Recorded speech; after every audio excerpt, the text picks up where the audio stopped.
28 de maio de 2024, já há 2 anos e alguns meses de conflito na Ucrânia, dia que vai ficar marcado pela visita de Zelensky a Portugal. Connosco em estúdio está Bruno Cardoso Reis, historiador, nosso grande especialista, e estivemos aqui várias vezes a comentar este conflito. Hoje temos este dia em que a capital portuguesa, Lisboa, vai receber o homem que tem lidado com esta invasão russa. Que sinais tem de dar Portugal hoje? O que esperar daquilo que pode ser dito por Montenegro hoje, neste dia em que recebe Volodymyr Zelensky? E que acordo é este que vamos assinar com a Ucrânia? Bem, por um lado, no fundo é uma continuação ou uma confirmação de algo que tem sido uma prioridade bastante consensual entre os principais partidos portugueses, não é? Portanto, não só estamos a falar do PS e do PSD, que têm alternado, digamos, a liderança do governo desde o 25 de Abril, mas mesmo partidos mais à direita ou até mais à esquerda, com a exceção do Partido Comunista, realmente há um consenso bastante amplo sobre a necessidade de apoiar a Ucrânia. Talvez até maior do que noutros países, e as sondagens também apontam para isso. Portugal geralmente aparece sempre no top 5, no top 3 dos países em que as pessoas manifestam mais simpatia, mais apoio à Ucrânia, certamente também porque há uma comunidade ucraniana bastante bem integrada, mas eu acho que também tem muito a ver com este sentimento que somos um país pequeno. Para nós a lei internacional é fundamental. Se nós voltarmos aqui num mundo em que as grandes potências fazem o que querem, invadem o que querem, anexam, conquistam o que querem, realmente isso é um mundo muito perigoso para países como Portugal. Portanto, acho que isso tudo é fundamental para perceber aqui esta política de cooperação, de ajuda. Corresponde também a uma tendência mais geral, ou seja, desde a Cimeira de Vilnius e também de acordo com uma iniciativa do G7, nós não fazemos parte, mas no fundo tem funcionado aqui muito como núcleo duro dos países ocidentais no apoio à Ucrânia, que uma vez que, de acordo com as regras atuais, não é possível para já a Ucrânia aderir à NATO, eu acho que aliás isso devia-se rever, mas enfim, como é um país em guerra, como não controla todo o seu território, o princípio até aqui tem sido não admitir países nessas condições na NATO. Portanto, a alternativa é assinar estes acordos bilaterais que, no fundo, dão algum tipo de garantia de segurança, no sentido de um compromisso, pelo menos, destes países em ajudar a Ucrânia a defender-se, e formalizam isso por um período longo.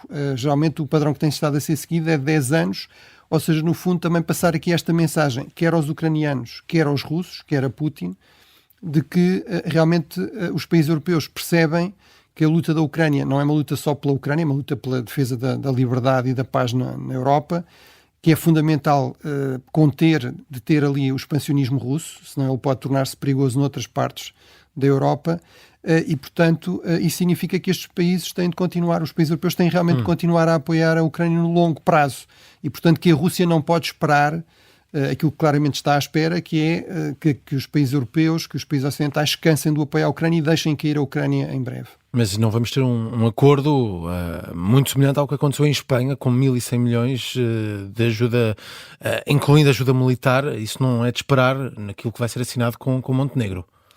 Sim, nós temos aqui temos este problema, que é a Espanha é 4 vezes maior, tem uma economia 4 vezes maior, também na verdade estava a dar bastante menos do que a maior parte das outras potências, dos outros países da dimensão de Espanha, em termos de economia, de indústria de defesa. Se compararmos com a Itália, por exemplo, os últimos números que eu vi, a Itália é o que vem a seguir, portanto é o que está mais baixo a seguir. A Itália já ia nos 1.000 milhões, a Espanha só estava nos 300 milhões. Portugal só de uma vez, com aquela questão das munições, deu 100 milhões, peço desculpa. Sim. Portanto, realmente Portugal já deu bastante, a Espanha tinha dado muito pouco e tinha possibilidades de dar muito mais, possibilidades com as quais Portugal não pode competir. Agora, é verdade que quer a Espanha, quer mesmo a Bélgica, portanto já estamos no 12º acordo deste tipo na Europa. Portugal será o 13º. Na Bélgica foi anunciado 30 F-16 ao longo da próxima década. Aí o problema é que a Bélgica já está a substituir os seus F-16 por um avião mais avançado. Portugal ainda não começou esse processo, por exemplo. Portanto, e além de que só temos 26 ou 27 F-16, portanto nem que dessemos todos, não chegava aos 30 que a Bélgica prometeu agora. Portanto, eu acho que desse ponto de vista, enfim, pode parecer que não vai haver aqui grandes anúncios. Vamos ver o que é que concretamente vai ser anunciado. Eu acho que a Ucrânia também percebe que Portugal não tem as possibilidades, tem um país como a Espanha, ou mesmo um país mais rico como a Bélgica, mas tem feito um esforço muito grande Há outras dimensões também humanitárias, de cooperação diplomática, por exemplo, no relacionamento com perceber melhor a posição de países africanos, de países latino-americanos como o Brasil, etc. Era o próximo ponto que eu ia, que há aqui este fator de influência de Portugal e da mensagem que aquilo que acontece em Portugal é emitido para muitos canais. Estamos aqui a falar dos países de língua portuguesa, claro, e a visita de Zelensky a Portugal dá também um sinal que é emitido para todos estes países, aquilo que acontecer esta tarde. Sim, mas só para terminar o ponto anterior, porque havia um ponto importante que me estava a esquecer, que eu acho que apesar de tudo é importante que haja um esforço para, até vendo o modelo espanhol, não para imitar na escala, mas por exemplo em Espanha muito deste equipamento vai ser equipamento novo, vai ser equipamento produzido pela indústria de defesa espanhola, até às vezes em parceria com os ucranianos, e portanto acho que isso é um modelo que Portugal pode seguir. Nós temos reservas de guerra relativamente limitadas, muito menos do que, por exemplo, a Espanha, e portanto não temos aí possibilidades muito mais limitadas. Também temos uma indústria de defesa mais pequena, mas por exemplo ao nível dos drones, ao nível das comunicações, até ao nível de certos aspectos da aeronáutica, por exemplo aviões de transporte militar, etc. Pode-se pensar, acho que se deve pensar, não sei se isso já está consagrado neste acordo, mas devia-se pensar num modelo de parceria a prazo que permitisse a Portugal também, de alguma forma, ajudar a Ucrânia e, ao mesmo tempo, investir no desenvolvimento da sua própria indústria de defesa, também aproveitando as lições aprendidas dos ucranianos, que são muito importantes, por exemplo, na questão dos drones. Em relação a essa questão, a essa dimensão, digamos, lusófona, eu acho que temos aqui de ter cuidado em não exagerar essa influência. Ou seja, obviamente Portugal não vai determinar aquilo que o Brasil vai decidir, ou tem decidido, ou tem dito sobre a Ucrânia, não vai sequer determinar aquilo que São Tomé, os acordos que São Tomé assina ou não assina. Agora, eu acho que tem realmente, desde logo, um conhecimento muito maior dessa realidade, portanto é útil para os ucranianos perceberem um pouco melhor o que é que está a acontecer, como é que poderão tentar chegar mais a esses países. Por exemplo, eu acho que uma das coisas que o Brasil valoriza muito é a sua indústria de defesa. Se calhar haveria aí margem para explorar um pouco as coisas, embora o Presidente Lula tenha dito que não há aqui exportações de armamento, mas também há equipamento duplo uso, etc. Portanto, ou seja, há aí um conhecimento que eu acho que pode ser útil. Há uma facilidade de relacionamento também com essas lideranças. Portanto, Portugal pode tentar, de alguma forma, sensibilizar esses países para aquilo que Portugal acredita, porque é que isto é tão importante também para a Europa, porque é que nós vemos isto como uma ameaça para a paz e para a estabilidade na Europa, e portanto de alguma forma tentar exercer alguma influência que seja útil à Ucrânia. Agora, como eu digo, com este limite, não é? À partida os países vão em última análise decidir, os governos vão decidir em função daquilo que acham que são os seus interesses, e portanto aí há realmente limites para aquilo que nós conseguimos conseguir, até porque a Rússia está muito empenhada, por exemplo, em África, não é? Em reforçar a sua presença, a sua cooperação, e tem esta vantagem, vamos dizer assim, em relação a países como Portugal, que é não se preocupa absolutamente nada com democracia, direitos humanos, corrupção. Portanto, o que interessa é que o governo que esteja, seja golpista, seja repressivo, seja ditatorial, o que interessa é que esse regime seja, de alguma forma, conveniente para a Rússia, não é? Para os interesses russos. E, portanto, desse ponto de vista, os países como Portugal têm algumas limitações na sua influência nestas regiões no contexto atual. Apesar de estar a fazer todas estas visitas, o que é certo é que no terreno a Ucrânia está numa posição muito difícil, uma posição já das mais complicadas desde que começou o conflito, porque tem tido muitas dificuldades em voltar a conquistar território, não é?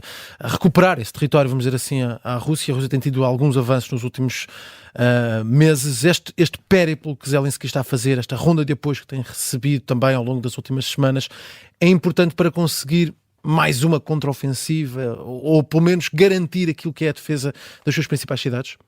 Neste momento, uma das prioridades é esta conferência em Genebra. Portanto, no fundo, é tentar conseguir o máximo de países com uma representação o mais elevada possível, no sentido de passar esta mensagem. Uma paz, sim, a Ucrânia é o primeiro país a querer a paz, claro, mas não uma rendição, não uma paz a qualquer preço. E, no fundo, uma paz corresponde àquilo que têm sido as resoluções das Nações na Assembleia Geral, onde mais de 120 países sistematicamente têm votado contra a invasão russa, contra as anexações, a conquista russa. Essa é uma primeira prioridade. A segunda é realmente procurar apoio concreto, ou seja, nomeadamente apoio militar, por exemplo, meios antiaéreos, que nesta altura são cruciais. Aí realmente a Ucrânia está num momento particularmente difícil. Os russos também foram aprendendo lições, conseguiram adaptar bombas, digamos, menos inteligentes, com mecanismos de orientação, com uma espécie digamos, de pequenas asas, não é? Estas bombas planadoras, que são uma forma barata, mas eficaz realmente de fazer ataques aéreos contra a Ucrânia e que são muito difíceis de travar. Sobretudo porque a Ucrânia também ainda não tem os F-16, portanto isso poderá fazer aqui uma diferença muito grande, por exemplo, em relação a este tipo de ataques. Mas é verdade, a Ucrânia não tem neste momento a iniciativa, é a Rússia que tem. Apesar de tudo, a Ucrânia tem conseguido resistir, não colapsou completamente a resistência, mas não há dúvida que é um momento difícil para a Ucrânia e eu diria vai continuar a ser difícil pelo menos até novembro de 2024, se não depois, porque a par disso temos aqui este contexto também politicamente difícil, que é não se saber com o que a Ucrânia pode contar ao nível do apoio militar dos Estados Unidos. Sabemos que se Trump for eleito, grande parte desse apoio, se não todo, provavelmente não irá continuar e, portanto, isso vai tornar a situação da Ucrânia ainda mais difícil. Bruno Cardoso Reis, vamos voltar a conversar ao longo do dia de hoje. Estamos a analisar esta visita de Zelensky. Deve chegar o presidente ucraniano a Portugal por volta das 3 da tarde.